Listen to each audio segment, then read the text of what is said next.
empowering future minds.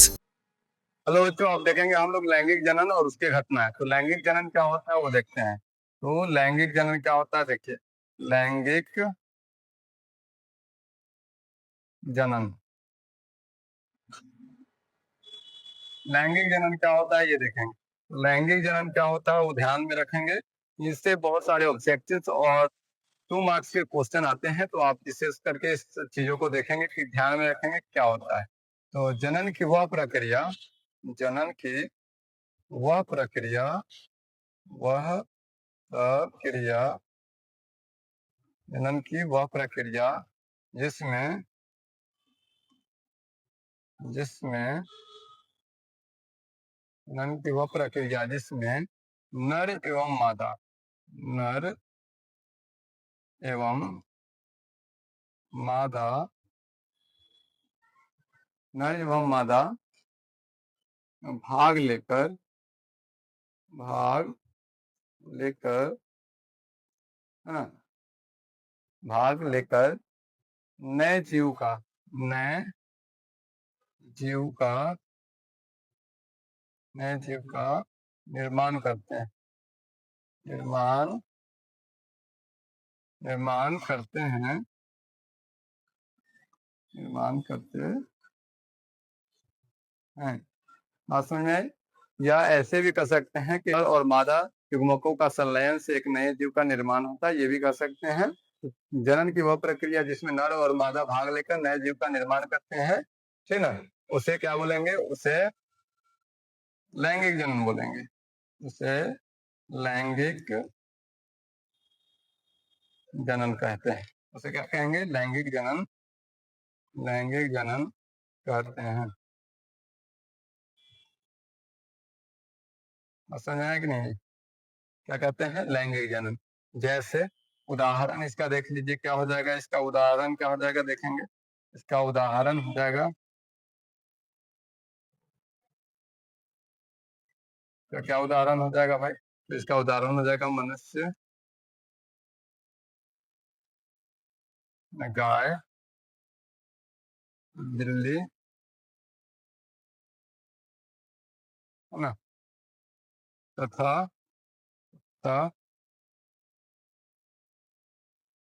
आदि। समझ गए? तो ये हो गया इसका उदाहरण लैंगिक जनन की घटनाएं।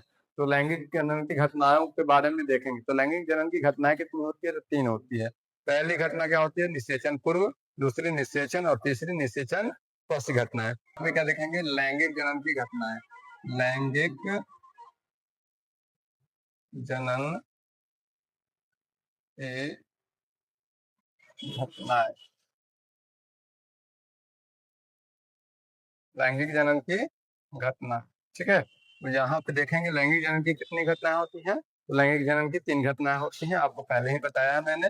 पहला क्या है? इसका पहला होता है निषेचन, निषेचन पूर्व घटना, निषेचन पूर्व घटना। पहला क्या होगा? निषेचन पूर्व घटना।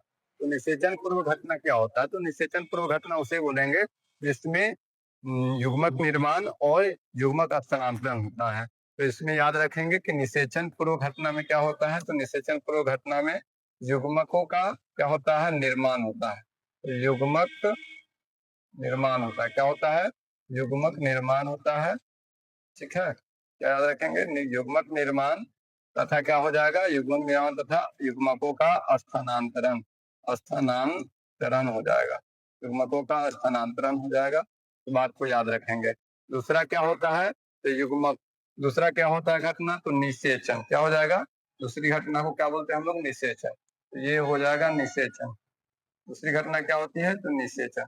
निषेचन क्या होता है भाई? तो निषेचन के बारे में आप लोगों ने क्लास 10th में पढ़ा होगा, तो आपको याद होगा कि निषेचन क्या होता है। तो निषेचन युग्मकों के संलयन को कहते हैं।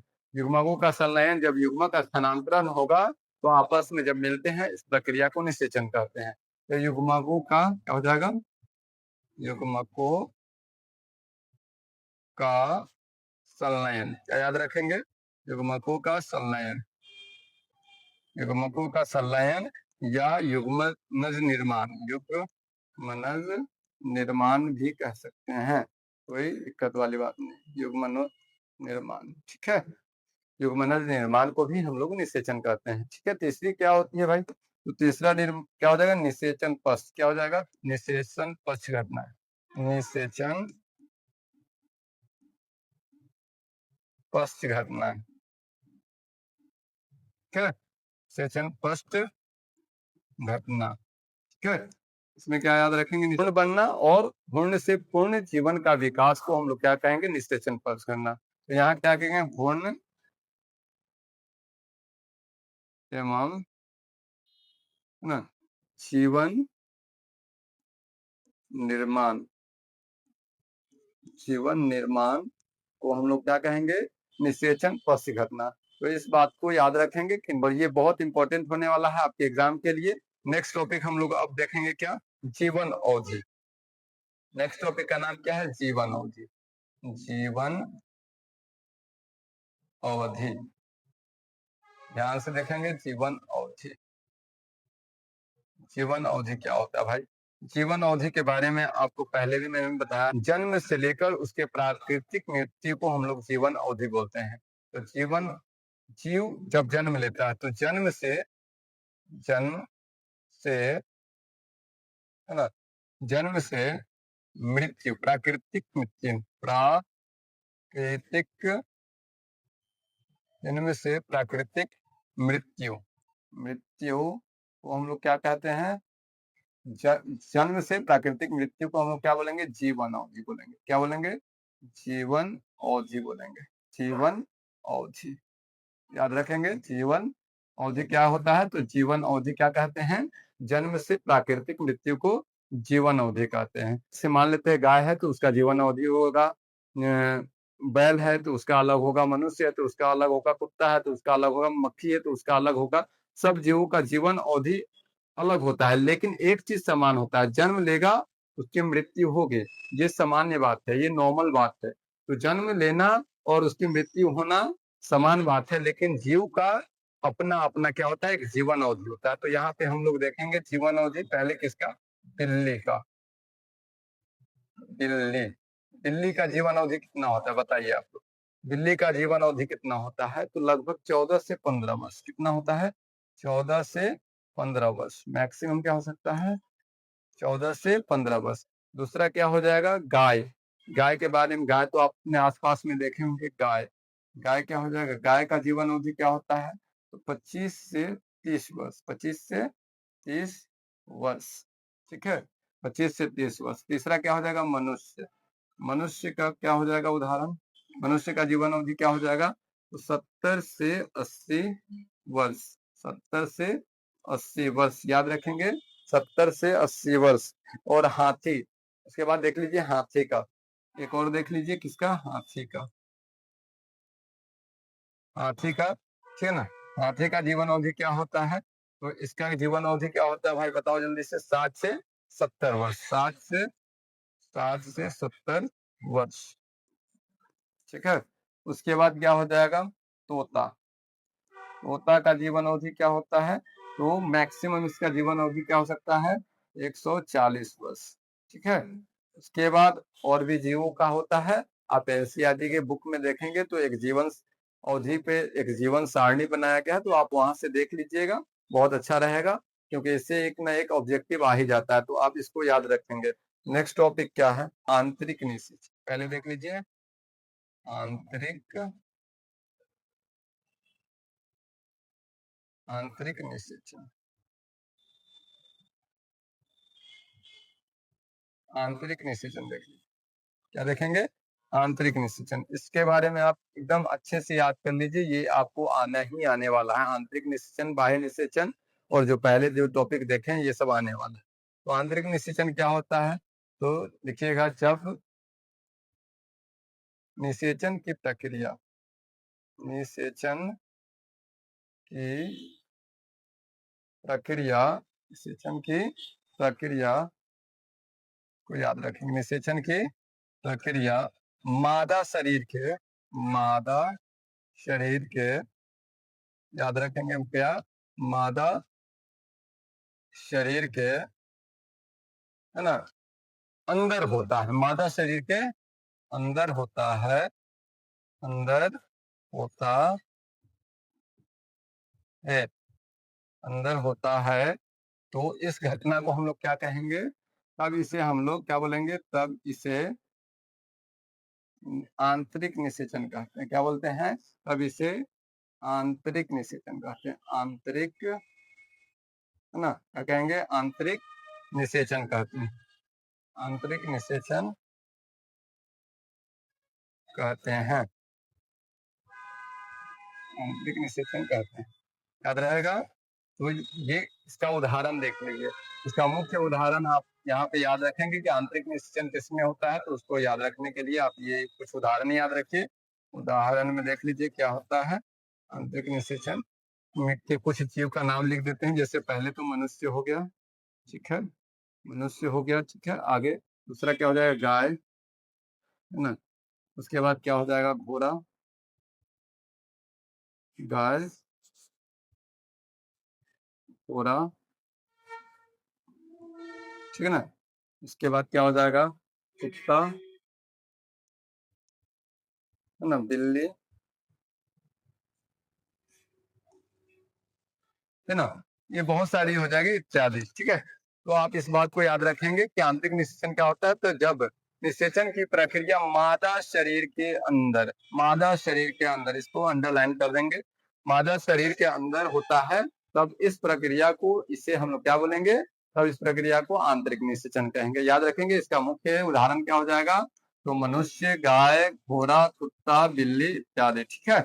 आगे आप लोग देखेंगे नेक्स्ट बाह्य निषेचन। तो बाह्य निषेचन क्या होता है भाई? देखो, बाह्य निषेचन हम लोग देखेंगे। बाह्य, बाह्य निषेचन,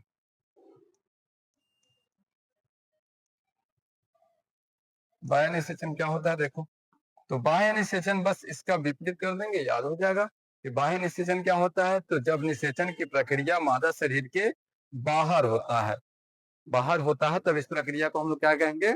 बाह्य निषेचन। जैसे जलीय जीव हो जाएंगे, मछली हो जाएंगे इत्यादि, ठीक है। तो यहाँ देखिए, जब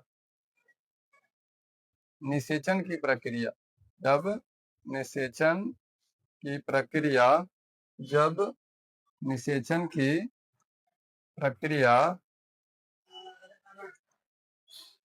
जब निषेचन की प्रक्रिया, वीडियो लेक्चर ऑनलाइन चल रहा है, खत्म होने के बाद कंफर्म नहीं, ठीक, ठीक, हम बोल के जाएंगे। तो यहाँ बाह्य निषेचन देखिए, बाह्य निषेचन क्या होता है? जब निषेचन की प्रक्रिया मादा शरीर के बाहर, मादा शरीर के बाहर, मादा शरीर के बाहर, मादा शरीर के बाहर होता है, मादा शरीर के बाहर होता है, ठीक है। तो अब इसे क्या बोलेंगे?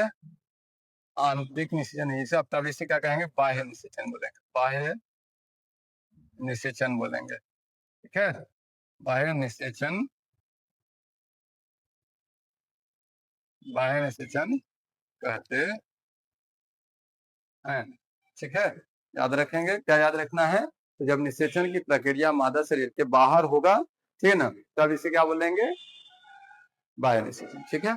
इसका उदाहरण देख लीजिए, आप याद रखेंगे उदाहरण के माध्यम से। इसका उदाहरण हो जाएगा, उदाहरण देख लीजिए इसका, इसका उदाहरण हो जाएगा, इसका उदाहरण हो जाएगा सबसे पहले जलीय जीव यानी मछली,